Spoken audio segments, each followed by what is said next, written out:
y aprovecho también de dar la bienvenida a quienes no había saludado a la clase de hoy, de introducción al cálculo, en el que vamos a ver o vamos a seguir viendo cosas importantes sobre las funciones. Voy a compartir mi pantalla. El apunte 9, que aún no está disponible, digamos, en el aula virtual. Y voy a abrir GeoGebra, que siempre es útil para apoyar este tipo de cosas. Primero quisiera que revisáramos algunas funciones importantes. Decir algunas cosas respecto a su paridad, a su dominio, a su recorrido. La primera de estas funciones importantes es la función constante.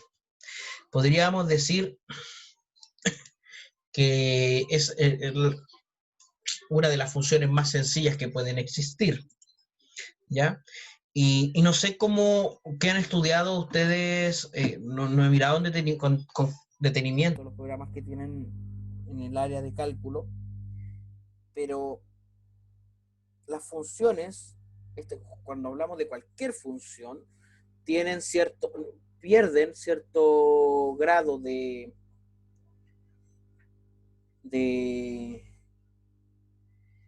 estructura algebraica, o sea, no tienen una estructura algebraica muy útil en ese sentido, porque, por ejemplo, es difícil definir, si hablamos, por ejemplo, de espacio vectorial, cuál es el vector nulo. ¿Será la función constante igual 0? O sea, una función nula. Sería difícil de definir eso, ¿ya? Lo segundo, si definimos un espacio vectorial, ¿cómo definimos la multiplicación o la suma? Y aquí nos vamos a dar cuenta en la clase de hoy que sí, es posible definir estas cosas de esta forma. La primera de las funciones es la función constante para un número cualquiera, ¿ya? Que sería f de x igual a este valor a. Si se fijan, su gráfica es una recta horizontal paralela al eje x que pasa por el valor y de la constante. Por ejemplo, 2,3 pasa por el 2,3. Entonces esta función, definida por f de x igual a tiene dominio en todos los reales, ¿ya? Pero su recorrido, fíjense que es solo a. Es solo 2,3, por ejemplo, en este caso. Su dominio está en todos los reales, pero su recorrido es un solo valor. Además, se tiene que menos f de x es igual a f de x. Es decir, por ejemplo, f de menos 4 si a es igual a 2. F de menos 4 es igual a f de 4, lo que hace de la función una función par. Pero además, si a es igual a 0, entonces la función también sería impar, si a es igual a 0. O sea, esta función nula es una función par e impar a la vez. Entonces cabe preguntarse, ¿existirá alguna otra función que sea par e impar a la vez? Dejo esa duda instalada, esa reflexión. ¿Sí? ¿Por qué es impar? Recordemos que la definición de impar es que f de x se igual a menos f de menos x. O f de menos x es igual a menos f de x. Por ejemplo, la función seno de x es impar. Porque f, por ejemplo, de 1 y f de menos 1 tienen valores opuestos. Si te fijas, uno es 0.84 y el otro es menos 0.84. Eso es una función impar. Entonces, esta función cumpliría porque todos los valores son 0. Y 0 es su propio inverso aditivo. Es la única función, supongo, porque voy a dejar esa pregunta hecha, que puede ser par e impar a la vez. No sé si me explico con eso.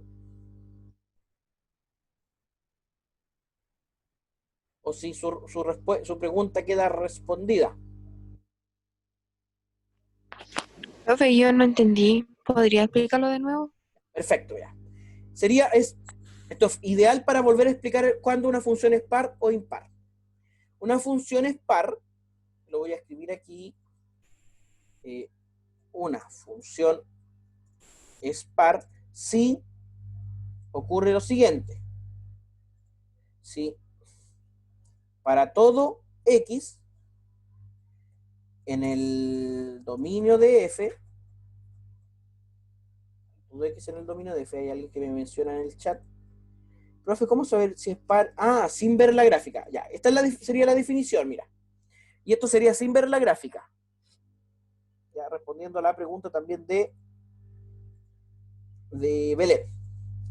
Si cualquier número que está en el dominio se cumple que f de x sea igual a f de menos x. Eso es una función par.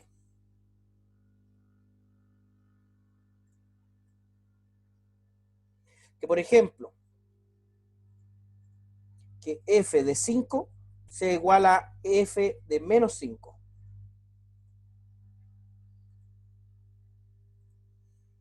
Por ejemplo. Y ahí uno dice gráficamente, para que f de 5 y f de menos 5 tengan el mismo valor, tienen que estar los dos, tienen que ser simétricos respecto al eje y. Y lo mismo con el menos 3, y lo mismo con el 2, con el menos 2 y el 2, lo mismo con el 1, lo mismo con, bueno, con el 0, lo mismo con el 6, por ejemplo.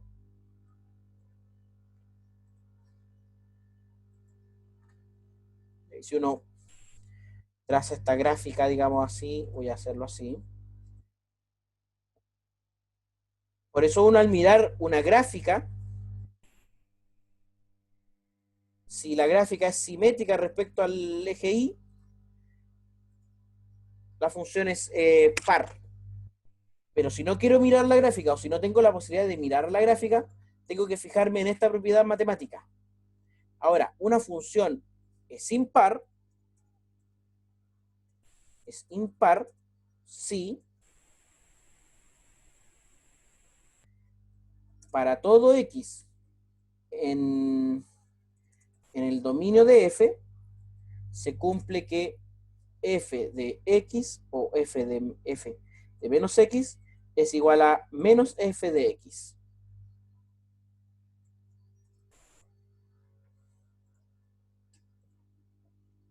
Y fíjese que esas dos definiciones son distintas.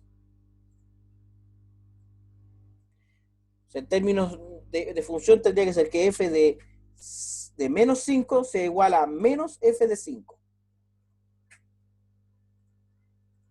Y en vez de tener este par de puntos en la función, tendríamos que tener o uno por acá abajo o al revés. Por eso son los ejemplos clásicos de funciones pares o impares. Ahora, la función constante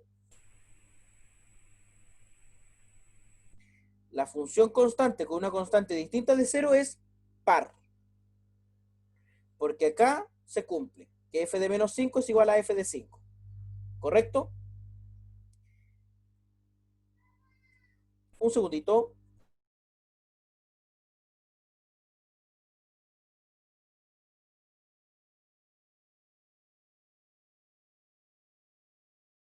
Un segundito, jóvenes. Sigo explicando esto inmediatamente.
Chicos, estoy de vuelta. Decía entonces que una función constante es par, porque ocurre que, por ejemplo, la imagen del menos 3 es igual a la imagen del 3. En cambio, cuando la función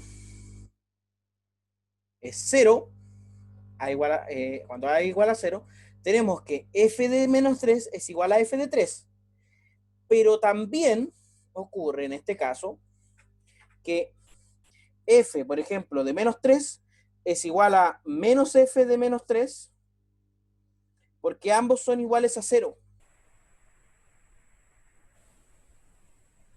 Porque menos 0 es 0. Por eso, además, esta función f de x igual a 0 es impar al mismo tiempo.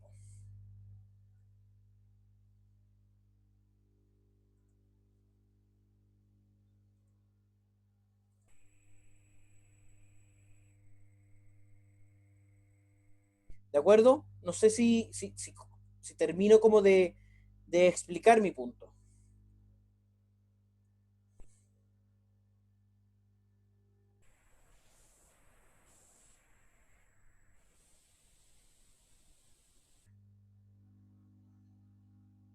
Belén, no sé si le responde su pregunta, si todavía tiene dudas, si esto queda claro. Profe, después puede subir ese archivo, ¿Cuál archivo?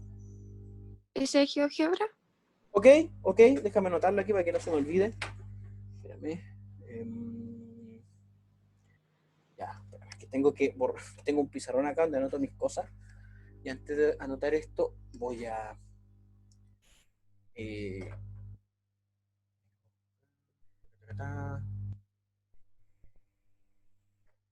esto ya está listo. Esto ya está listo. Para anotar aquí que hay que subir GeoGebra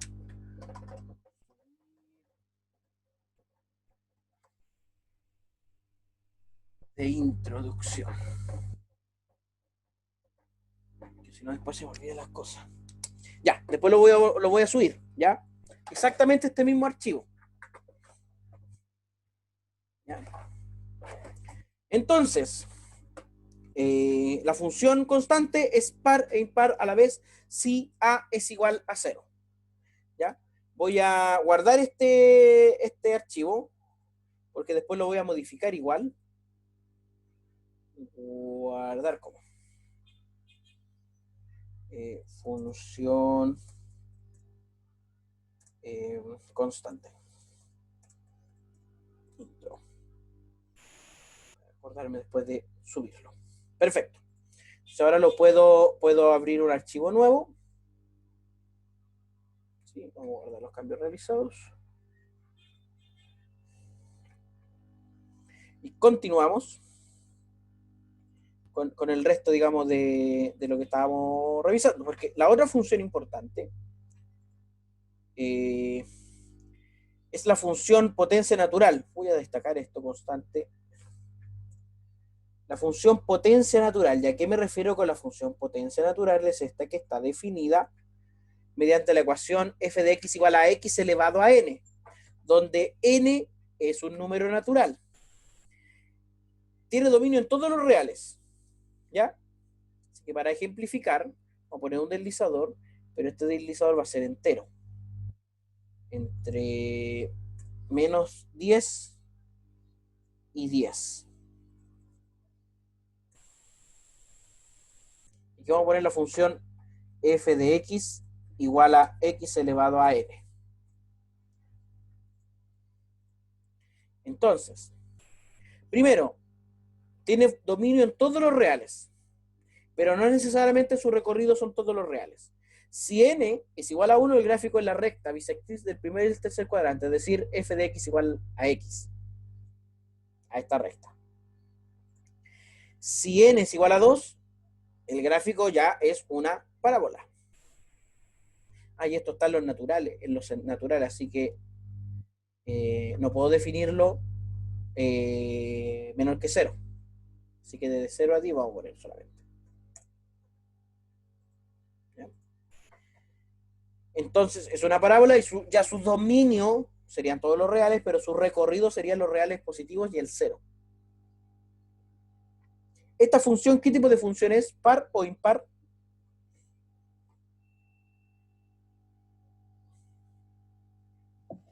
Es la cuadrática, ¿verdad, profe? Que no ¿Sí? estoy con... sí, es par. Habíamos dicho, creo que la semana pasada que era par la cuadrática. Sí. Eileen Cubillo dice en el chat que es par también. Está lo correcto. Lo mencionó primero Eileen. Exacto. Ahora, si n vale 3, fíjense que ya no es una parábola. Y aquí vuelvo a preguntar, ¿esta función es par o impar? Ahí, muy bien, Eileen, es impar. Porque, por ejemplo, f de... Ops.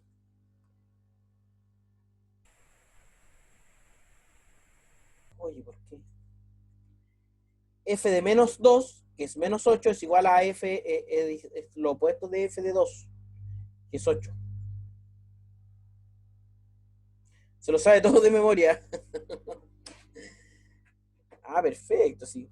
Bueno, yo no soy muy amigo de aprenderme las cosas de memoria, pero hay ciertas cosas que en matemáticas conviene aprenderse de memoria. Lo que sí, un profesor o profesora de matemáticas se tiene que saber de memoria, por ejemplo, la solución de una ecuación cuadrática. Menos b más menos la raíz de b cuadrado menos 4ac sobre 2a. Eso es como el padre nuestro del profe o la profe de matemáticas. Así que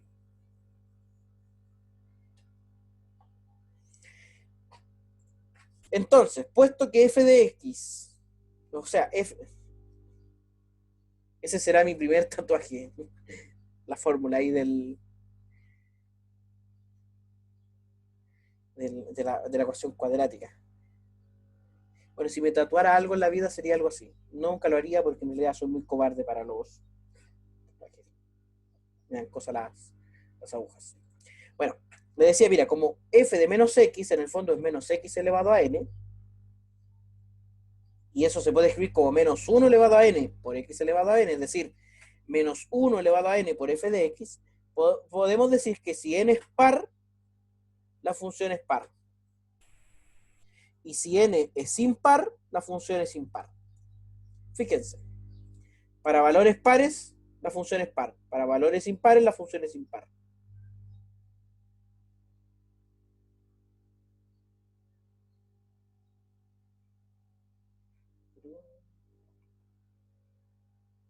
¿Por qué cuando n es igual a 0, la función es la recta constante f de x igual a 1?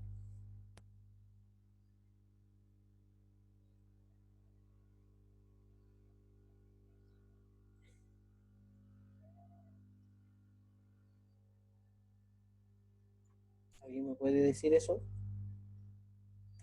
Ah, por Eso. exponente 0. Muy bien, Sebastián. Exponente 0. Perfecto, ya. Entonces, si x es un número real positivo, entonces x elevado a n también va a ser un número real positivo, sea cual sea el valor, ¿ya? Entonces, para todo i en los reales positivos, existe un x en los reales positivos tal que i es igual a f de x. Luego, f de x restringido a los reales positivos es igual a los reales positivos. La tercera función es la función raíz enésima y está definida por la expresión f de x igual a raíz enésima de x, donde n están los naturales. Veamos si podemos definir esto.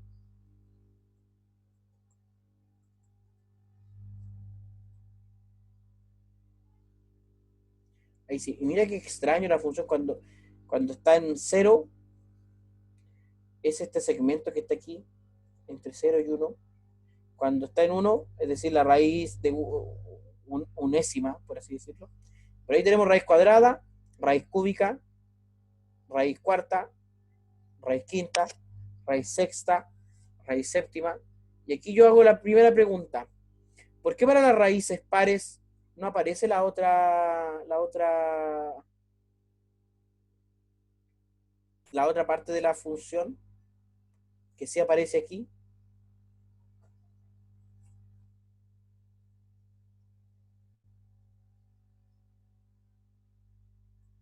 ¿Qué me puede ayudar con eso, con esa pregunta?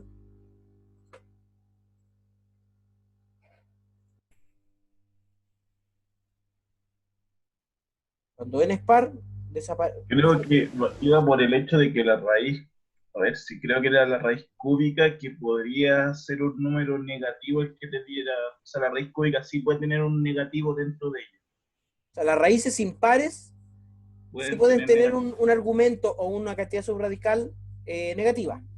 sí, Pero si uno piensa esto como el opuesto de la función potencia, x a la cuarta es esta parábola, ¿cierto? ¿No debería estar, entre comillas, acostadita la parábola y aparecer aquí una segunda rama? no porque los pares no te pueden tener un negativo dentro de la, porque si no son imaginarios. No, no, no. No, no, no. Ahí no sería función en ese caso que tuvieran como a los dos lados. Exacto, exacto. Un segundito. Un segundito, un segundito.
Chicos, de vuelta. Tenía razón, compañero, porque si tenemos una segunda ramita por acá, dejaría de ser función. Ya no tendríamos función en ese caso. Entonces, ¿qué particularidades tiene esta función? Bueno, tiene varias propiedades que dependen de la paridad de n. Primero, su dominio depende de n. Si n es par, su dominio es el conjunto desde el 0 hasta el infinito positivo, hasta el más infinito. Si n es impar, su dominio son todos los reales. ¿Ya? Si n es impar, entonces tendríamos, que voy a escribir esto bien,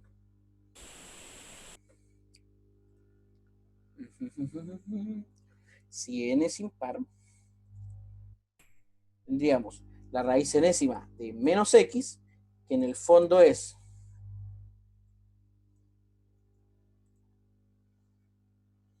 menos 1 elevado a n por la raíz enésima de x. Así que, en el fondo, esto es menos 1 elevado a x, o sea, elevado a n, por f de x. Luego, si n es impar, se trata de una función impar. Si n es par, por simetría con respecto al eje x, la imagen de f es desde el 0 hasta el más infinito.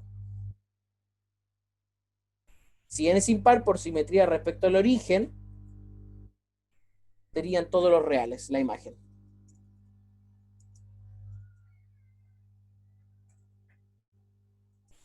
Todos los reales. La cuarta es una función muy especial. Es la función cajón o parte entera. ¿Ya? Destaqué aquí lo de la raíz enésima, parece que no. ¿Cuál es la función cajón, cajita, no sé? Mira, fíjate, está definida por f de x igual a esta cajita de x, que en el fondo es el máximo k en los enteros,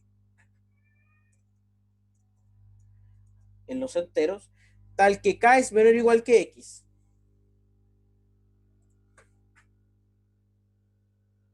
Tiene dominio en todos los reales.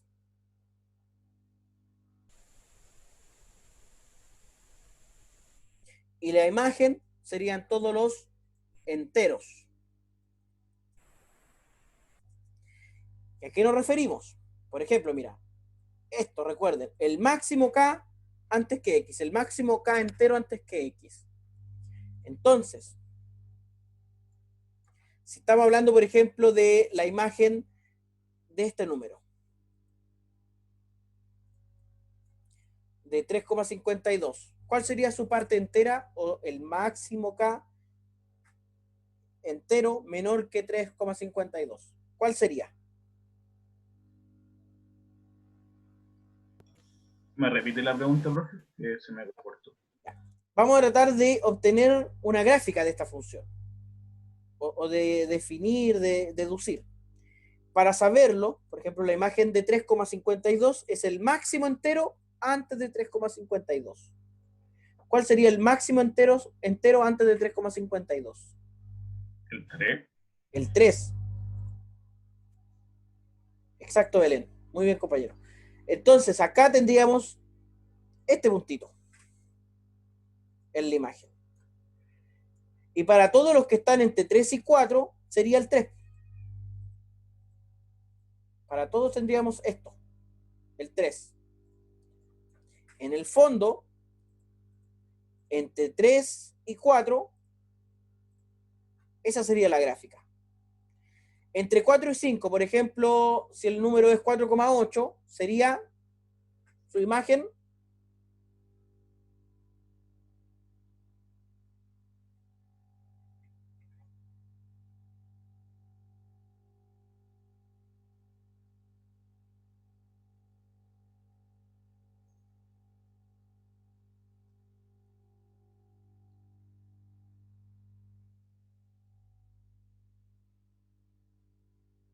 Sería el 4 en este caso. Entonces la gráfica iría así. Entre 2 y 3 sería esta gráfica. Entre 1 y 2 sería esta gráfica. Entre 0 y 1, esta gráfica. Entre menos 1 y 1, es decir, es una especie de escalerita esta función. Entonces su recorrido son los naturales, o sea, los enteros.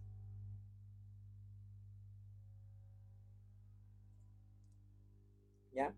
Sus ceros son todos los reales del intervalo 0,1. Los ceros de la función.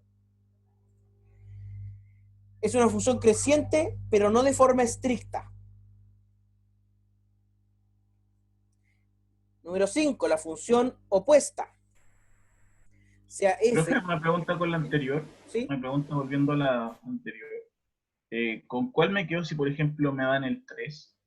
Porque ahí usó el 3 y se me repetía 2 veces. Primero fíjate que dice menor o igual. Por lo tanto, me quedaría con el 3.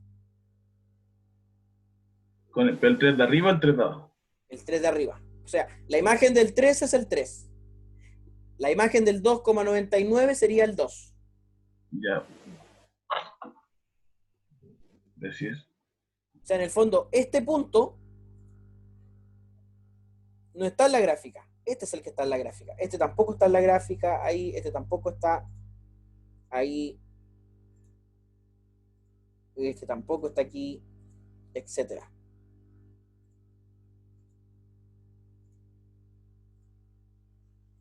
Esa es una visión a lo mejor más realista de la gráfica. La función opuesta.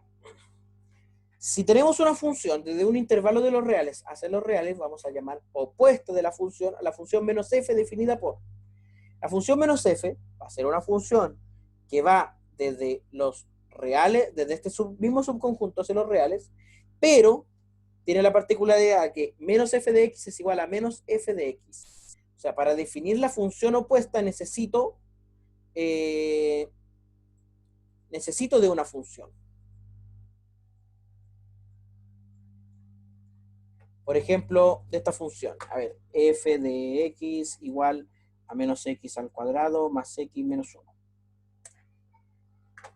¿Cuál es la función opuesta? Que, por ejemplo, a cada uno de estos valores le asigna el mismo x, pero el valor opuesto.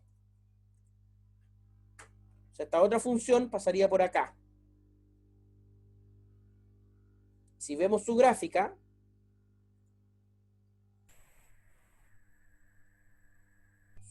sería simétrica respecto al eje x. Eso es una función opuesta. Ahora, si esta parábola la movemos, no se puede mover. Bueno, si por ejemplo fuese más 9 o más 4, esa parábola, su opuesto, fíjate,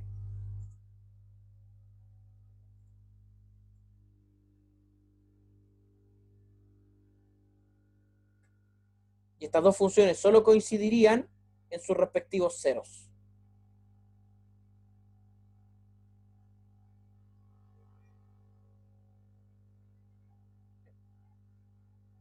En sus respectivos ceros coincidirían.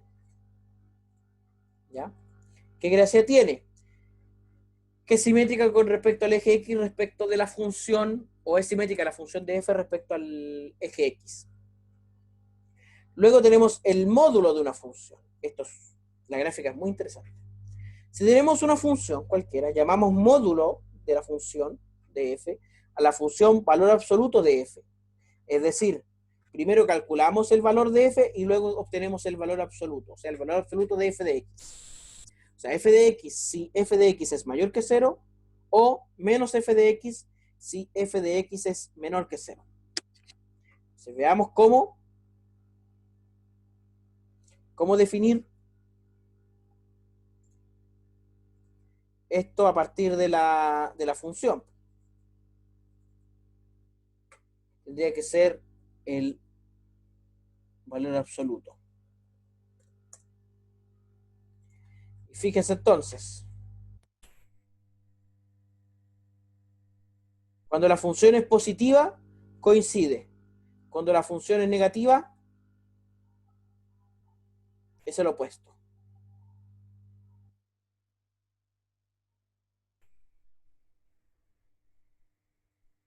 Entonces, por ejemplo, si pensamos que f en vez de ser esta función es la función coseno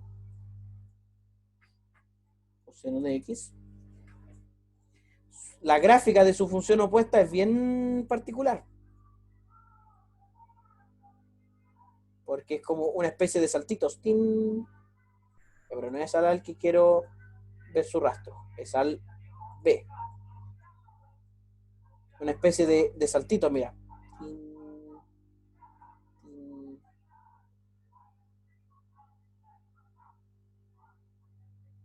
¿Se fijan? Toing, toing. Así que la función módulo o el módulo de una función la mantiene siempre en el primer cuadrante, o sea, los cuadrantes positivos de I.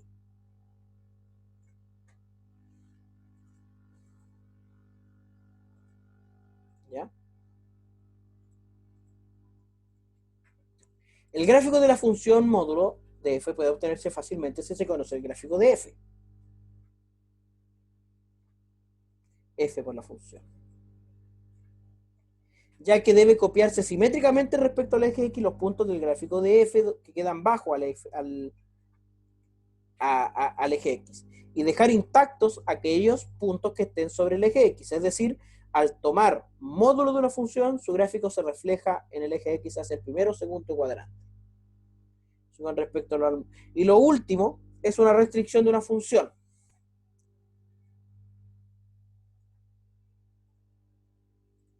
Sea f una función que va desde un subconjunto de los reales hacia los reales, y sea b un subconjunto del dominio, se llama restricción de f. Un segundito.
Chicos, chicas, entonces una restricción simplemente restringir el dominio.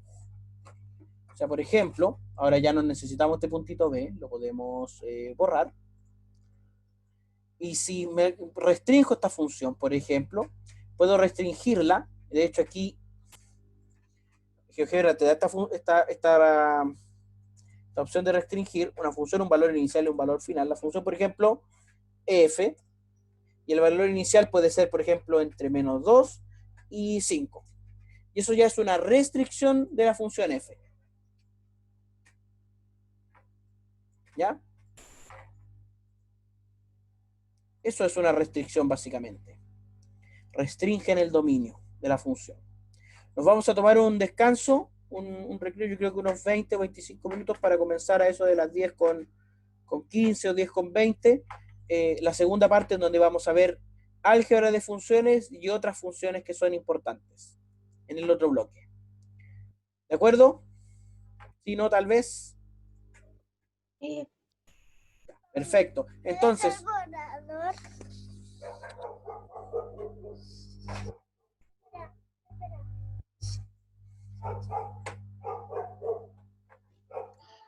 Sí, profe. Ya, perfecto. Yo voy a dejar desconectado mi audio y voy a poner en pausa la grabación.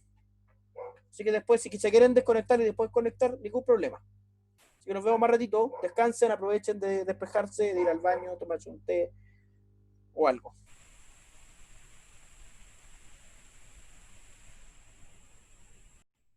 Reanudamos después de ese receso, de ese recreo, por decirlo así, con algo sobre álgebra de funciones. Y es bien interesante, o sea, bien importante esto porque ayuda a definir funciones más de forma más general, a partir de las que ya tenemos definidas. O sea, si tenemos dos funciones cuyos dominios son el dominio de f y el dominio de g, respectivamente, o sea, tienen dominios distintos, no necesariamente el mismo, definimos la función suma desde la intersección de sus dominios. ¿Ya? Desde donde se intersectan sus dominios hasta los reales,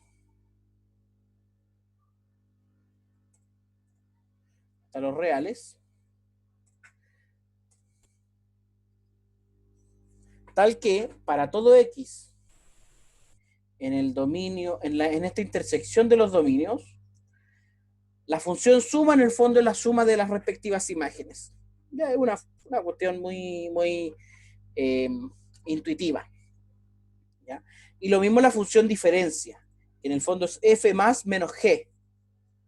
O sea, f más el inverso de g. Es decir, es una función que parte desde la intersección de los dominios hasta los reales, tal que para todo x en esta intersección de los dominios se define f menos g de x como f de x menos g de x. Una cosa muy intuitiva, muy evidente. La ponderación también es una función que parte desde este dominio de f,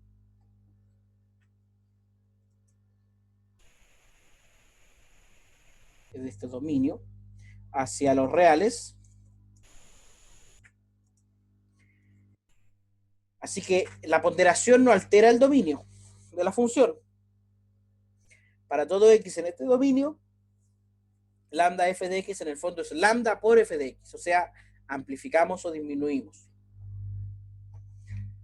Con esto, por ejemplo, podemos definir a partir de funciones polinómicas, por ejemplo, si tenemos x cuadrado, x1, por ejemplo, x al cubo, x a la cuarta, x a la quinta, x a la sexta, podemos definir, y si tenemos varios deslizadores,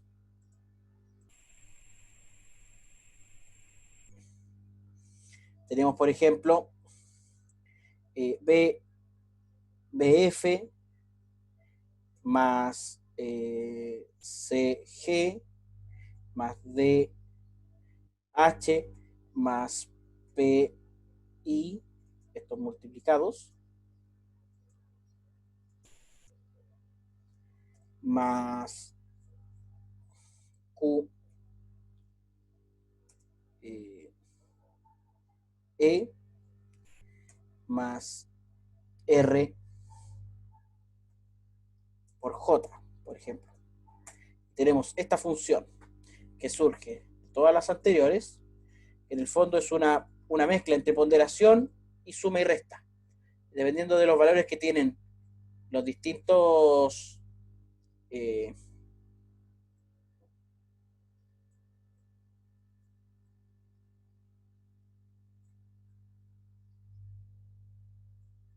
tenemos una función. ¿Ya? Así que esta función, por ejemplo, es la combinación de todas las anteriores. ¿Ya? La función producto, también una función que se define a partir del dominio, de la intersección de los dominios hacia los reales, tal que para todo x en esta intersección,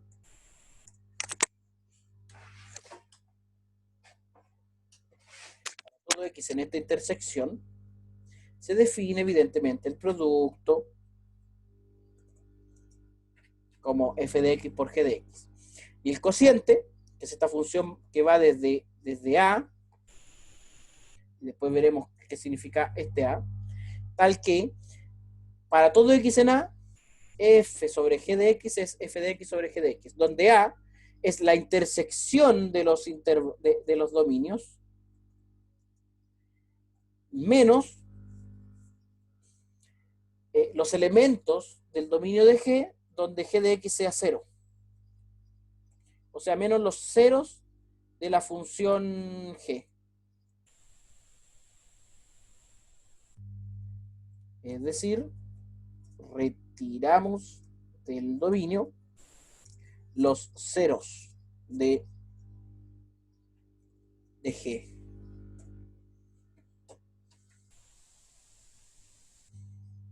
Los ceros de G. Con las funciones dadas, anteriormente pueden formarse funciones más complejas, evidentemente, tomando un módulo u operando las 4 funciones conocidas. Por ejemplo, se puede formar las siguientes funciones. Si f de x, el valor absoluto de x, corresponde al módulo de la función g de x igual a x, luego es la bisectriz del primer y el segundo cuadrante. Como ustedes sabrán, el valor absoluto de x es la bisectriz del primer y segundo cuadrante. O sea,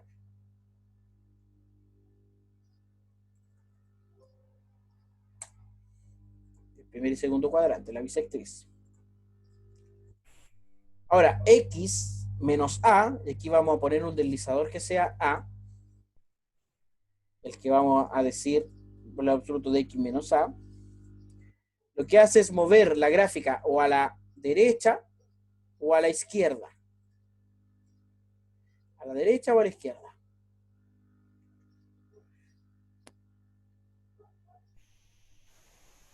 ¿Ya? O a la derecha o a la izquierda.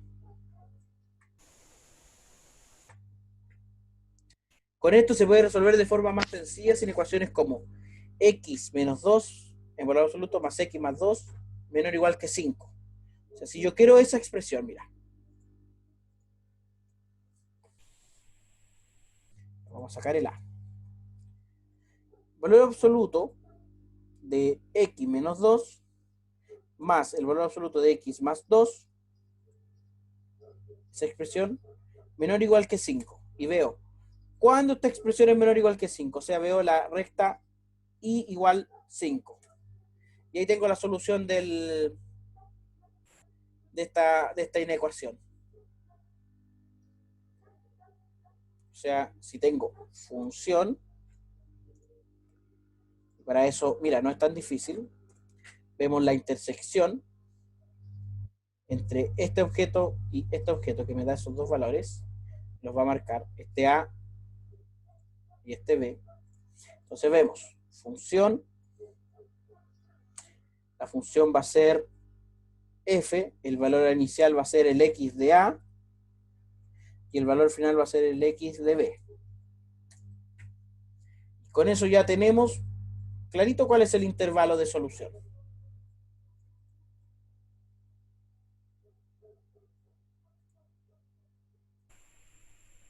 Otras funciones más importantes se dan en las siguientes definiciones, ¿ya? Más que nada, dos funciones sumamente importantes. La primera es la función polinómica, de la forma a sub n por x elevado a n, más a sub n menos 1 por x elevado a n menos 1, hasta a sub 1 elevado a x por x y a sub 0, donde estos a sub n hasta la sub 0 son constantes reales, son números reales. Estas funciones, las polinómicas, siempre tienen dominio en los reales. Son funciones súper importantes. Siempre tienen dominio en los reales. El n se llama grado de la función. Si el grado es 1, el gráfico corresponde a una recta. Si n es 2, el gráfico corresponde a una parábola de eje vertical. Y si n es mayor que 2, bueno, el gráfico en general no es muy sencillo. como el que habíamos mostrado hace un rato. ¿Ya? Y las segundas son las funciones racionales. A ver, primero las funciones polinómicas son importantes porque, de hecho, no sé si en algún momento la carrera le van a ver, en procesos, métodos numéricos, etcétera, es posible cualquier función, absolutamente cualquier función, aproximarla con un polinomio. Y dependiendo el grado que tenga, o sea, el grado que necesito de proximidad va a ser el grado que voy a ocupar el polinomio. ¿Y por qué es tan importante aproximar funciones mediante polinomios? Porque los polinomios son fáciles de derivar y fáciles de integrar. Eso lo vamos a ver. Un segundo.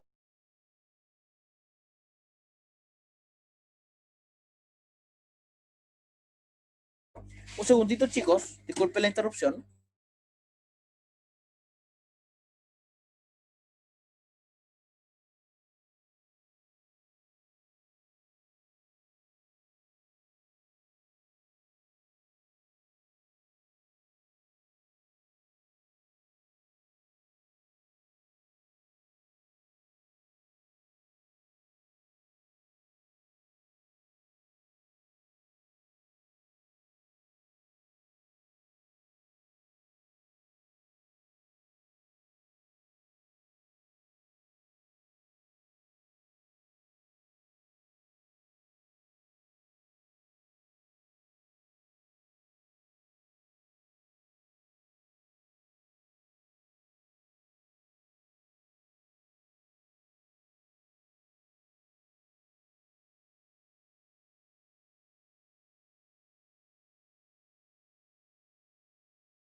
Disculpen, chicos, les estaba diciendo, volviendo de esa interrupción, que las funciones polinómicas son importantes porque primero son fáciles de derivar e integrar, y eso espero que lo podamos ver el próximo año en cálculo diferencial e integral, por todas las aplicaciones que tienen estas herramientas del cálculo.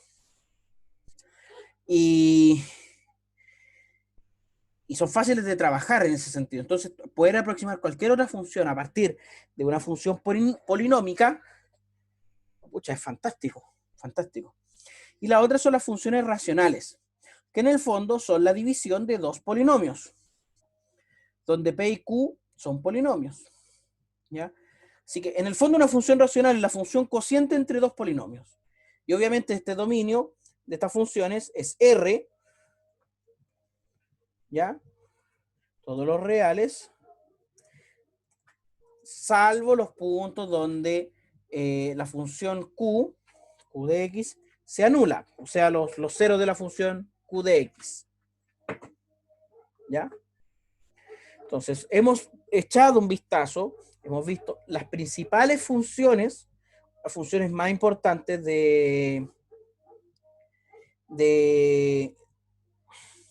A ver, falta ver algunas otras funciones que son importantes, como la función logarítmica o las funciones trigonométricas, pero yo supongo que en el curso de trigonometría que están teniendo con la profesora Sally, tendrán que ver funciones trigonométricas, ¿ya?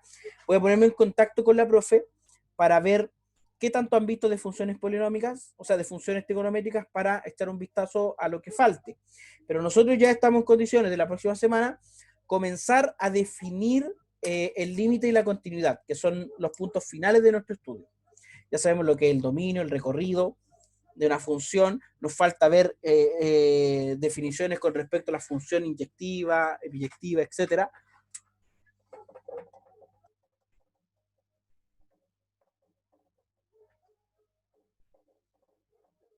Pero el resto, estamos ya listos para entrar a lo que es central de este curso, que es el límite y la continuidad. No sé si hay dudas, preguntas.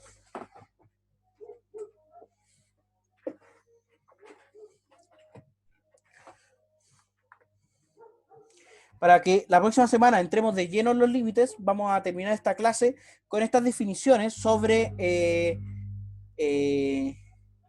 sobre la inyectividad y la epiyectividad de una función, ¿ya? Porque no quisiera comenzar la próxima clase con eso así como a media, o dejar eso a media acá, ¿ya? Definiciones importantes sobre funciones. Entonces, sea f una función que va desde A, que es un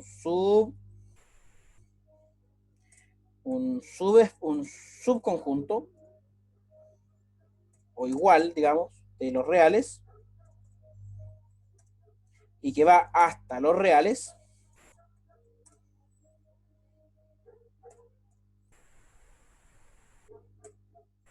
o sea, f una función, ya, decimos que f es, y lo primero, inyectiva,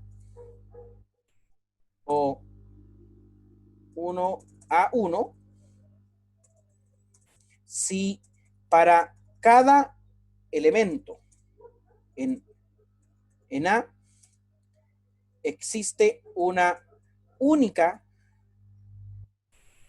cada elemento en el dominio, en realidad, dominio de F, existe un único X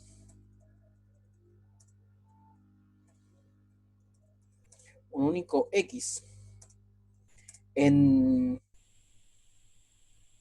A, tal que f de x sea igual a I para cada elemento I, ¿ya? En términos puramente matemáticos, o en otros términos, decimos lo siguiente: f de x desde A, que es un subconjunto de los reales, hacia los reales,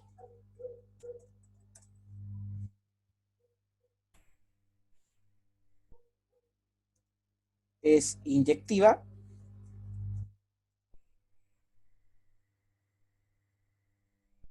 si solo si f de x1 igual a f de x2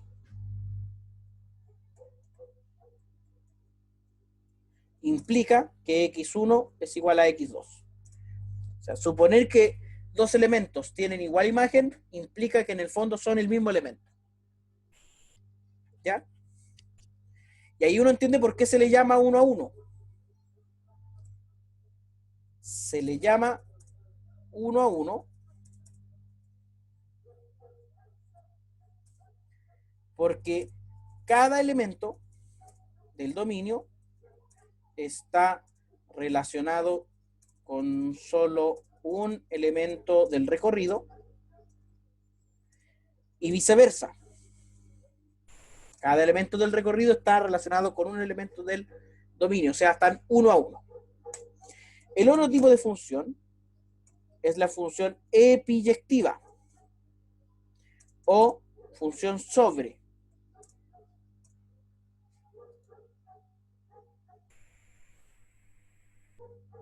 Si para cada elemento del recorrido existe un elemento en el dominio. En otras palabras,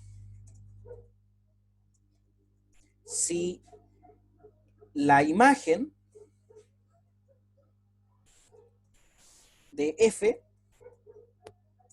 es todo su recorrido. ¿Ya?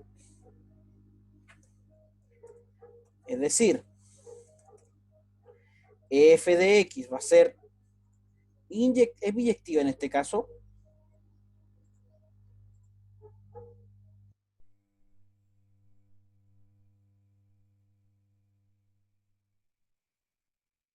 sí, solo sí,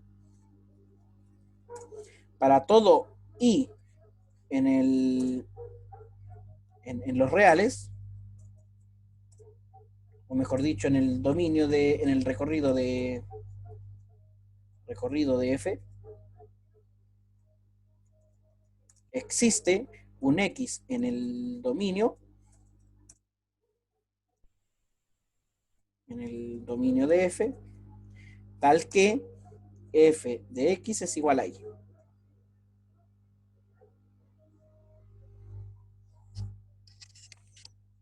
Y tercero,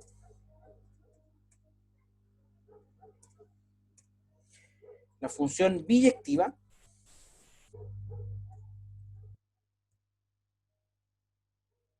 o biunívoca, si es inyectiva y epiyectiva a la vez. Por ejemplo,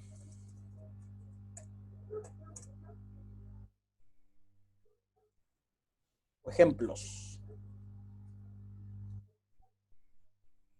F de X igual a X al cuadrado no es inyectiva, porque F de 2 es igual a F de menos 2 y 2 no es igual a menos 2, así que no es inyectiva. F de X igual a X más B, es decir, una función afín, es inyectiva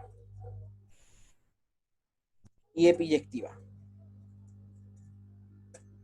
Entonces, por ejemplo,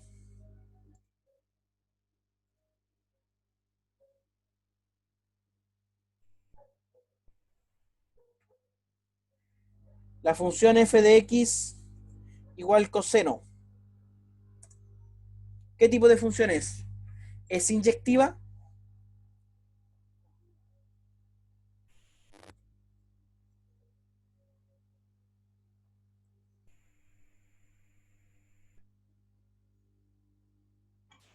Creo que no.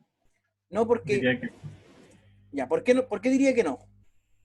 porque como es cíclica, se va repitiendo en ciertos lugares. Exacto, más que cíclico nosotros decíamos que es periódica.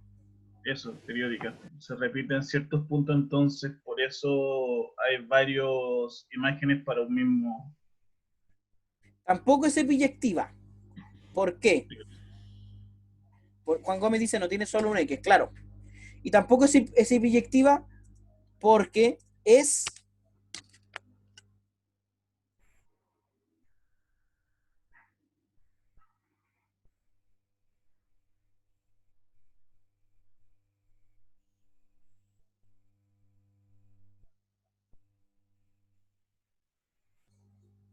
Tampoco es epiyectiva, ¿por qué?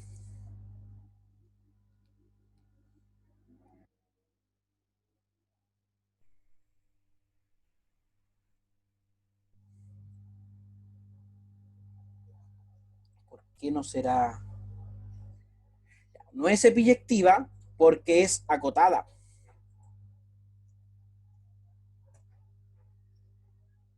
¿Ya? La función f de x igual a x al cubo, ¿es o no es? ¿Es qué?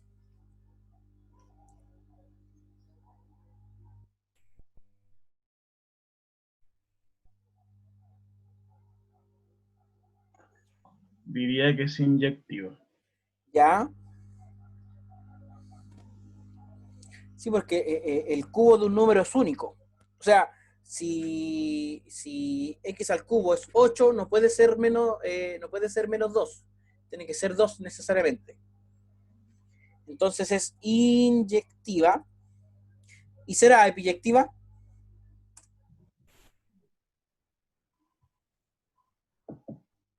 Diría que sí, Sí, porque tiene dominio en todos los reales. ¿verdad?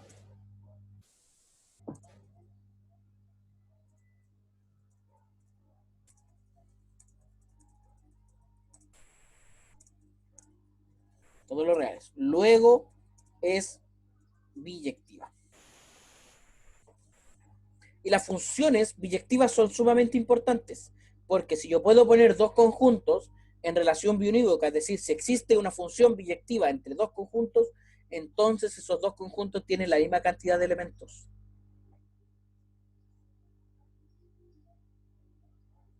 Y pueden ocurrir cosas tan fantásticas como que, por ejemplo, profe, no entendí la justificación del tercer ejemplo. Mira, la función x cubo, esa es la función, ¿cierto? Es inyectiva. No, profe, es la del coseno. Esa no la entendí. Ah, ¿Y ya, ya, por ya. qué la justificación es que es acotada? Mira, coseno de x. Para que una función sea biyectiva, su dominio tienen que ser todos los reales. Y esta va entre el menos 1 y el 1 nomás, pues está acotada por esos dos números. Por eso decimos que la función coseno no es biyectiva porque está acotada. Ahora sí entendí, gracias. Y ahí recuerden el chiste, llama a la función tangente, a la casa la función coseno, aló está el coseno, no está acotada. ¿Ya? Estaba diciendo, gracias, no se molesten, la función x cubo. No, ¿qué función estaba? Ah, claro. Si dos conjuntos están en relación biunívoca uno con el otro, podríamos decir que tienen la misma cantidad de elementos. Y por ejemplo, podríamos decir que entre el 1 y el 2 hay la misma cantidad de números que entre el 1 y el 3. ¿Sabían eso?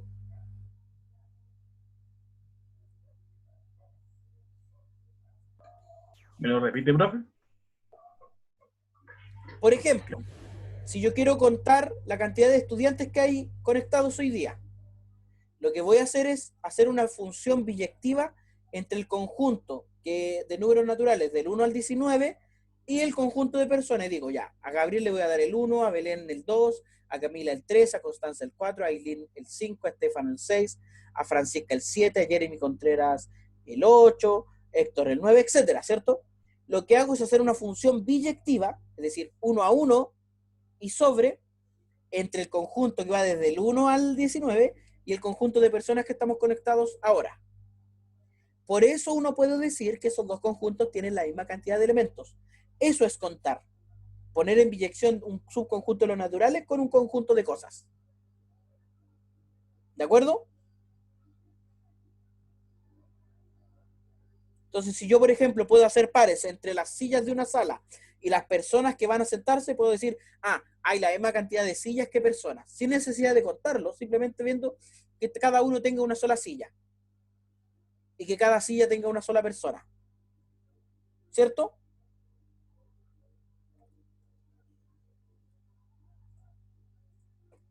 Ya, de acuerdo. Entonces, en base a eso, basándome en eso, yo puedo decir que entre el 1 y el 2 hay la misma cantidad de números que entre el 1 y el 3. Y la pregunta es, ¿Usted me cree?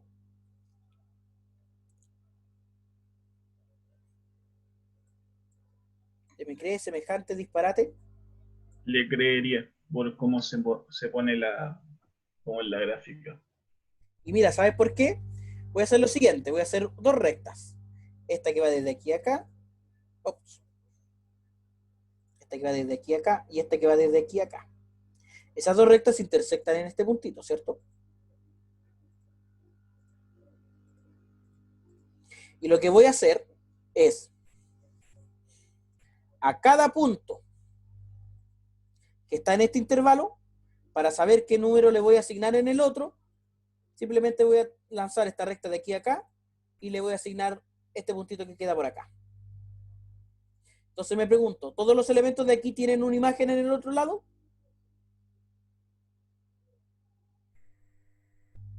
¿Cierto? Sí que sí. Y esa imagen es única.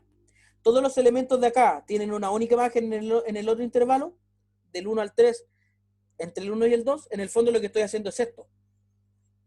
La función f de x igual a... ¿dónde está la función?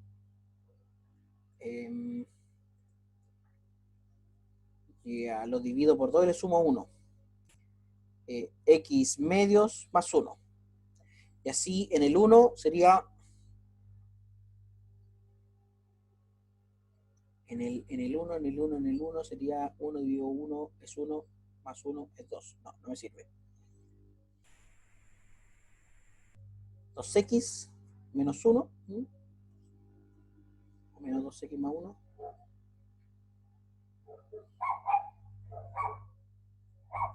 Ya. Eso no es lo importante. Lo importante es que sí puedo a cada elemento de los que están acá asignarle un elemento de los que están acá. Por ejemplo, al 2 le corresponde el 3 y al 1 le corresponde el 1 y entre medio se distribuyen de forma lineal. Entonces, ¿puedo decir que esos dos conjuntos tienen la misma cantidad de elementos?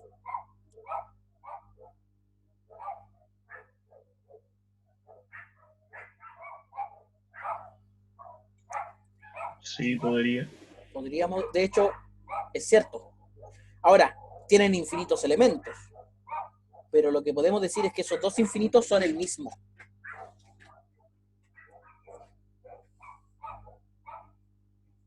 ¿Ya?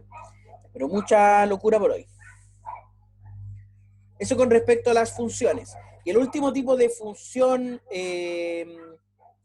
importante que hay que definir es la función inversa. ¿O la definimos ya? Uy, no recuerdo si definimos la función inversa. Pero bueno, hay una forma sencilla de verlo. Apuntes, veamos si en el apunte 7 o en el apunte 8 las hemos definido.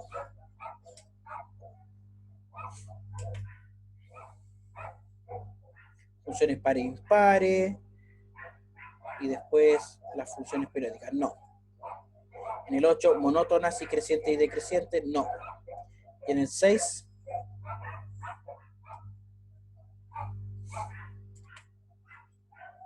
funciones, ya la función, elementos básicos, dominio, función, solución, resolviendo, gráfico de una función, cero de una función. No definimos la función inversa. Entonces, sea f una función que va desde A hasta B. Un conjunto cualquiera. Dos conjuntos cualquiera. Se llama función inversa de f. Se llama función inversa de f.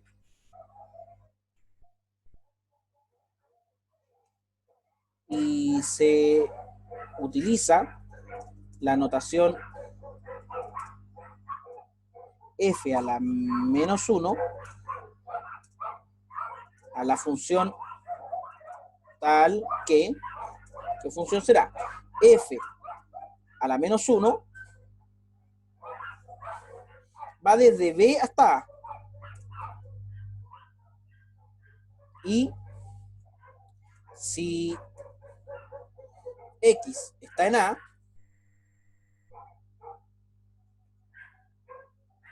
y f de X es igual a Y que está en B, entonces, sí, solo si en realidad,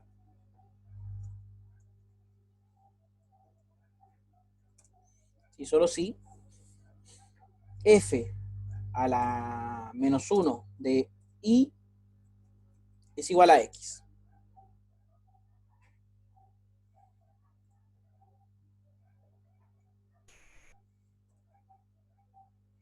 ¿Ya? Generalmente se utiliza la notación f a la menos 1 de X para determinar si f es una función real,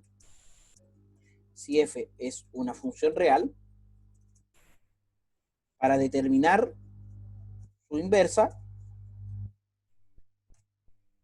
se despeja la variable X de la misma forma que cuando determinamos el dominio, el recorrido de una función. Ojo, observación. F a la menos 1 no siempre es una función.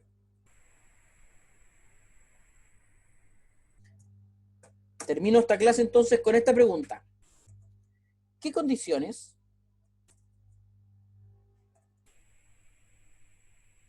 debe tener f para que su inversa sea una función?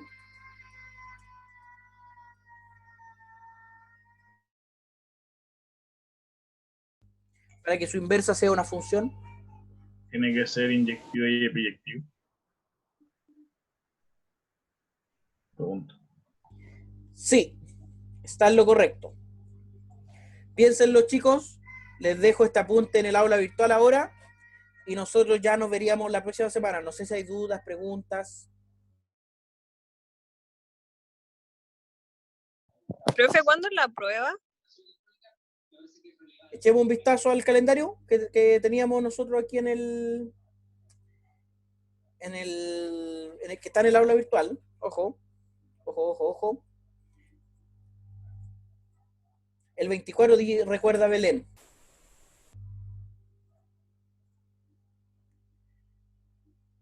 Evaluaciones. Todo en el semestre, no están las fechas. 24, sí.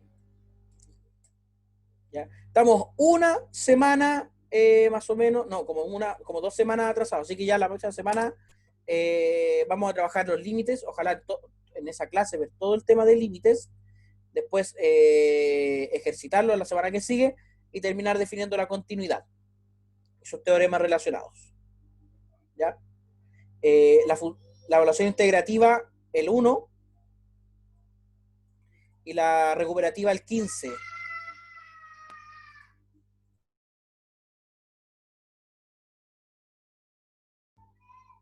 Chicos, sería todo por hoy. Se cuidan, se portan bien. Les subo el apunte. Profe, que esté bien. Chao, un gusto como siempre.